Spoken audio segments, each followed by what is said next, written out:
Halo para pembaca motorsport.com dan motorone.com Indonesia. Balik lagi di acara Tayo, Tama dan Cahyo, yang membicarakan seputar balap itu dari sisi yang berbeda. Jadi kita kali ini kedatangan sahabat Tayo yang sebenarnya sudah lebih terkenal dari Tayonya ya. Iya. Sudah ada Sega Zade. Pokoknya kalau penggemar balap yang udah penggemar balap banget pasti udah tahu di Twitter banget. Iya. Ini mau ngelawan apa aja, kalau mau ngebahas F1 MotoGP pasti dilawan sama Mbak Sherazade. TBL. Gimana kabarnya Mbak Sherazade? Baik. Sekarang kita mau ngomongin apa nih? Mas Ayo, jangan diem aja, tolong. Ngomongin akhir pekan ini Mbak Ade, GP Prancis, Formula One Grand Prix Prancis ya. Akhir pekan ini 22 sampai 24. Nah, ini enaknya prediksinya kayak gimana nih? Maksudnya kemarin katanya rame ya, undercutan tuh si strateginya gila banget itu si Verstappen dan Red Bull, sampai Red Bull bisa naik double podium gitu ya Mbak Ade. Apa namanya? Verstappen sama si Sergio Perez 1-3. Tapi tengahnya Lewis Hamilton di tahun kemarin. Nah, ini kayaknya beda nih. Akhir pekan ini kayaknya beda nih. Soalnya kan sekarang Mercedes agak turun ya. Iya. Nah, Ferrari nih yang jadi sorotan. Iya. Gitu. Jadi gimana prediksi dari Mbak Sherazade? Apa yang akan terjadi di GP Prancis pekan ini? Kalau aku lihatnya sih pastinya Red Bull sudah pasti jadi salah satu kandidat kuat ya. Wow. Gitu Red Bull, karena Verstappen juga baru aja menang kan 2 minggu lalu. Mereka sedang dalam momentum lagi mimpin klasemen juga. Gitu. Jadi ya pasti Red Bull sih yang jadi salah satu yang berpeluang besar untuk menang. Tahun lalu juga Max Verstappen kan menang. Gitu. Cuman yang jadi pertanyaan adalah kan Ferrari ini, karena mereka baru menang nih di GP Australia. Jelas. Back to back lagi. Back to back. Gitu. Saya senang. Nah, tapi ada tapinya. Kenapa? Masalah mesin. Aduh. Ini yang bikin ketar-ketir tifosi Iya. gitu. No. Jadi kalau misalnya mimpin di depan itu tifosi tuh bukannya kayak asik-asik mimpin, enggak, tapi Enggak. berdoa. Enggak Kan biasanya jangan beleduk dong. Gitu. Betul. Karena aku nggak pernah merasakan adanya kesenangan kalau dia lagi mimpin, itu nggak pernah. Yang ada jantungku berdetak cepat. Sekarang berdoa, Iya. mau finish. Iya. Mesinnya nggak beleduk. Iya, itulah. Itu yang bikin susah penggemar Ferrari musim ini. Jadi kalau lagi mimpin jangan cepat puas. Gitu, Mbak. Itu satu. Terus kalau mesinnya pun misalnya katakanlah lancar-lancar aja nih sampai garis finish. Nah, Ferrari suka bikin lawak di strategi pit stop itu. Atau bikin komedi aja. Yang harusnya ya kita mencontoh lah yang di Monaco. Aduh. Dari P1 ke P4 itu kan komedi banget gitu. Konyol sih itu. Konyol banget sih. Sedih, Mbak, nggak usah diinget-inget lagi lah. Master blend-nya itu kan di sini. Aduh. Kita yang nonton aja udah mau nangis, udah mau teriak-teriak. Tapi yang penting waktu Monaco kan ada podium kan Ferrari kan. Iya. Nah, Monaco terus masih di Prancis kan tuh Mas. Itu karakter sirkuitnya beda nggak tuh? Kan kita balapannya di mana sih ini? Sirkuit Paul Ricard. Atau Le Castellet. Nah, bahasanya gimana sih Mbak Ade? Susah nih bahasanya Prancis soalnya. Pakai Salah bahasa. nih. Juga bukan orang Perancis. pakai bahasa kita aja, Le Castellet. Saya orang Indonesia gitu. Jadi maaf pemirsa ya kalau ini bahasanya, soalnya kita agak susah juga kalau Ya nggak Prancis. apa-apa ya, lidah-lidah orang lokal. Tidak orang lokal. Le Castellet. Ya. Ini kayak teknis ya Mbak Ade ya kalau ngeliat karakter sirkuitnya ya. Iya, technical. Itu ada lurusan panjang gitu. Mistral ini tahu berapa kilo gitu? Berapa ratus meter sih? Itu sekitar Sanci pasti mau menjaga Red Bull. Iya. Iya. Pasti sih. Tapi sebenarnya yang patut jadi kuda hitam sekarang tuh Mercedes ini. Karena podium beruntun nih Lewis Hamilton kan. Jadi kebetulan aja Mbak itu. Wih, jangan salah Kang. Ih, lu ngeri itu dia tuh. Hamilton. Unpopular opinion kalau kata orang. Sama si itu Even juga. mungkin bukan Hamilton yang paling gaya naik podium, ini misalnya ada George Russell. Russell kita tahu dia paling konsisten ya. Betul, baru sekali Kecuali tuh kemarin. yang GP Inggris ya. Kemarin betul. Iya. Tapi dibanding pembalapnya George Russell itu 5 paling besar konsisten. terus tuh Kang. Iya, 5 besar terus. Aduh, kok saya jadi takut ya. TBL. Saya jadi takut. Berarti tifosi harus banyak berdoa. Iya. Mana lurusannya panjang banget tuh, ada satu bagian lurusan panjang di mana. Takut mesinnya bikin panas. Nah, itulah. Iya. Takutnya semua bikin panas. Aduh. nih. Daripada berhenti di tengah jalan lagi lurusan lagi kenceng-kenceng tiba-tiba pelan, Nah, tuh asapnya keluar bahaya ya. bahaya. Apa perlu mungkin Ferrari ya masang fitur baru kipas gitu untuk memadamkan api. Kasih parasut aja Mbak. Jadi kalau berhenti biar lebih cepet.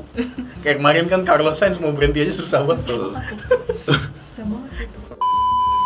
Bahas apa lagi Mas mengenai GP Prancis? Ya, itu tadi. Ini salah satu sirkuit yang menurutku bikin bingung pembalapnya. Kenapa tuh? Jadi di sampingnya itu ada kayak, nah itu tuh kalau nanti ada gambarnya sirkuit Le Castellet.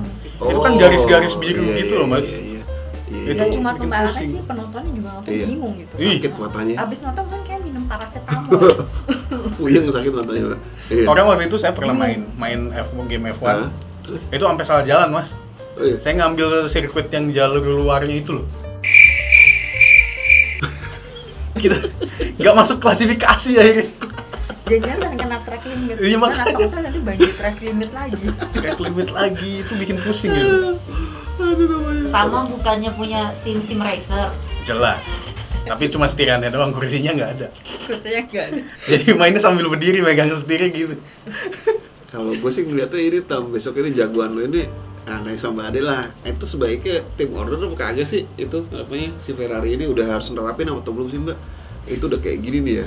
Kan tadi sampean bilang juga, bukan sampean aja sih, semuanya juga nih strategi pada kagak jelas ini. Ferrari ini udah di depan aja, bingung dia mau siapin yang mau menang nih. Nah enaknya sebetulnya kalau udah kondisi kayak gini, apa mau dilepas gitu aja Mbak? Mau duel gitu bagusnya enaknya kayak gimana sih kalau Ferrari ini?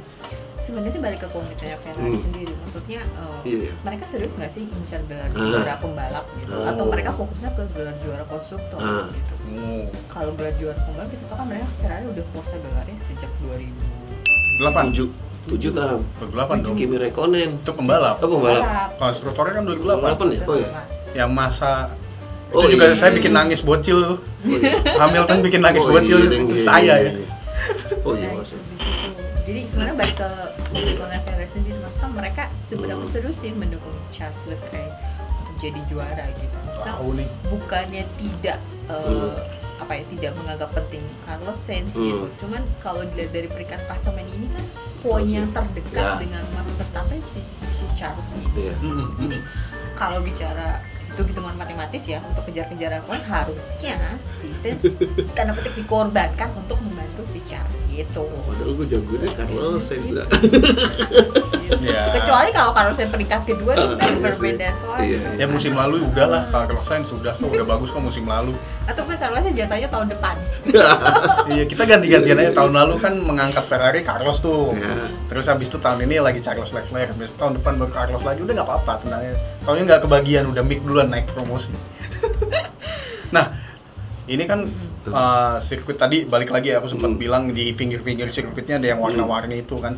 Ngomong-ngomong, helm-helm pembalapnya ini bakal pakai double visor gitu nggak ya? Kayak helm-helm di Indonesia. Kan silau nih kalau panas nih, warna biru silau dia pakai double visor gitu deh. Ada kacamata hitamnya nggak menurut Mas saya? Gue sih enggak juga kayaknya. Ya kali aja kan. Kan kalau kita helm dicetek gitu tuh double visor tuh, ya kan? Kali aja dia cetek yo silau. Mungkin layernya dibikin beda. Mungkin layernya diolah sedemikian rupa lah supaya nggak terlalu ini. Ya kali aja jadi double visor gitu. Kalau kan pusing kita kan naik mobil. Layer doang paling hitam. Iya. Selain mereka nih, selain pembalap-pembalap dari tiga besar yang menurut Mbak Sherazade unggul di Paul Ricard nih, siapa nih Mbak? Ya pasti kita jangan lupain lokal hero dong, Pierre Gasly. Pierre Gasly juga engine-nya juga dukung sih Mbak ya. Toro Rosso lagi, Alfa Tauri. Ya itu kan kalau Toro Rosso itu kan era zaman Mas Ayo kan. Udah emang umurnya. Iya. Itu udah beda. Generation gap Mas, tolong diperhatikan Mas. Dua ini sih karena ya kan home race ya, pasti mereka bakal mau kasih lebih. Alpine juga home race kan gitu. Dan Fernando Alonso juga lagi bagus sih. Cuma dia juga ya. Tapi sering bad luck sih sayangnya. Alonso sering bad luck gitu. Terus sebenarnya kalau dilihat Esteban Ocon itu juga termasuk konsisten. Kalau dilihat dia konsisten, cuma dia kayak kurang diperhatikan gitu. Maksudnya sorotan dari fans media segala juga kayaknya kurang ke Esteban gitu. Padahal sebenarnya dia konsisten juga. Dia bagus gitu. Ada Alonso-nya itu kali Mbak. Iya. Jiwanya kurang muda kali Mbak. Kalau jiwa Ocon salah itu sih. Cuma kayak kalau tinju killing punch-nya kayaknya enggak ada dah. Iya dah kayaknya dah. Kalau bangsanya Verstappen tuh udah ketahuan lah, Lewis Hamilton kelihatan. Terus siapa Leclerc segala si Carlos Sainz tuh. Cuma kayaknya balap ini beberapa pembalap ya tanda petik ya menangnya agak meragukan lah, bukan meremehkan ya, cuma ya itu tadi apa namanya mungkin 1-2 pernah menang, cuma ya itu tadi mbak Ade apa namanya salah tuh jadinya tuh apa namanya kayaknya nggak punya ya gimana ya, bukan nggak konsisten sih, mungkin mentalnya kali mbak Ade ya belum ini banget ya.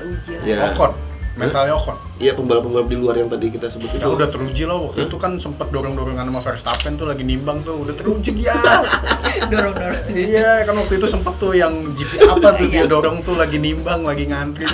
Dia gini-gini. Kata sama aja kayak orang dorong-dorongan di luar ya gini-gini juga gitu. Oke, kalau gitu terakhir prediksi siapa yang bakal menang atau posisi 1 2 3 lah di GP Prancis Mbak Sherazade. Versinya Mbak Sherazade. Max Verstappen. Aku pilih Charles Leclerc deh. Oke, bagus Mbak. 3 nih kena Hamilton bisa jadi atau mungkin George Russell. Antara itu sih. Pokoknya Mercedes ya, peringkat 3 ya. Kalau Mas Cahyo siapa Mas? Gue kebalikan nih, kalau saya nebaknya malah 4 ini dari 2 tim semuanya Pak.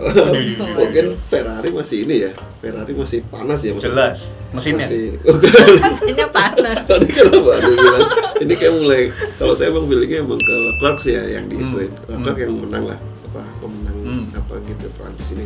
Pertama faktor yang tadi Mbak Ade bilang apa kedekatan kultur lah maksudnya Monaco sama Prancis.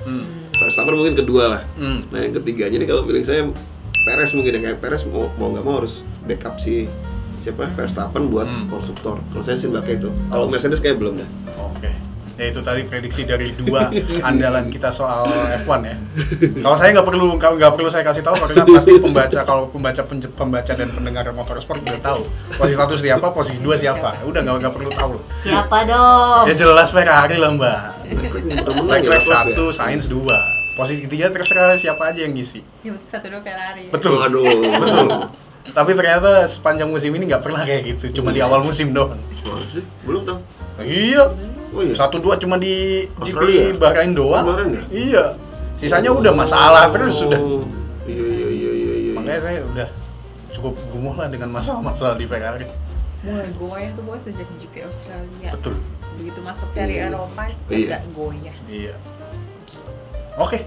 Itu tadi video yang cukup singkat, padat dan jelas mengenai GP Prancis.